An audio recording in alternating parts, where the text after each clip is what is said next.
Hi, this is Blake Bettner, Managing Editor of Worn & Wound. Today we're looking at the Seiko Prospex Speedtimer Solar Chronograph.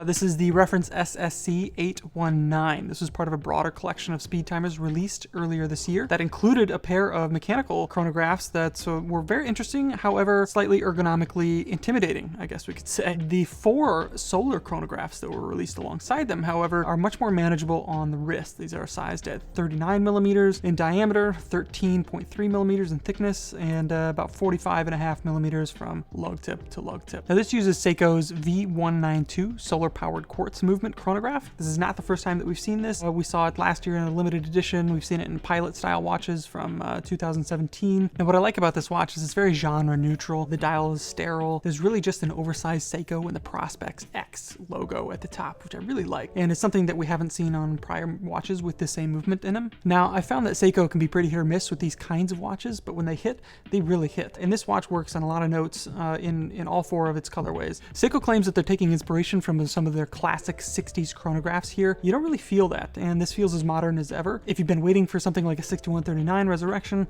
you're not going to find it here, and that's okay. It's pretty accessible even if you're new to chronographs, and I think it'll appease some hardcore chronograph fans out there as well. Now that makes this a great option if you're chronograph curious, so to speak. It's really easy to wear, it's very approachable. It doesn't really adhere to any specific genre, as we've mentioned, but it's also going to be right up your alley if you're really into Seiko chronographs. To me, this is one of the best designs that I've seen in that department in a long time. Now, of course, it doesn't have the charm of mechanical movement inside, but on the bright side, it's a bit thinner, just over 13 millimeters thick, and it's only $675. Now, I'd argue this is a lot of watch for the money. Sure, the bracelet is not great, but it's plenty passable. It's comfortable. However, being a Seiko, this looks pretty good on any kind of strap you want to put it on. I've been wearing it on a fabric nylon strap. I do have it next to a few other watches that are in the same price ballpark of the Seiko, including another Seiko, this Anti-Digi SNJ model, which obviously has a much larger footprint and is going to be a lot more utilitarian, let's call it. It's much larger on the wrist. Of course, this is a fun watch. I've got a lot of love for this watch, but this is a great all-around option. You could wear this with pretty much anything and get away with it. Likewise, I have a Laurier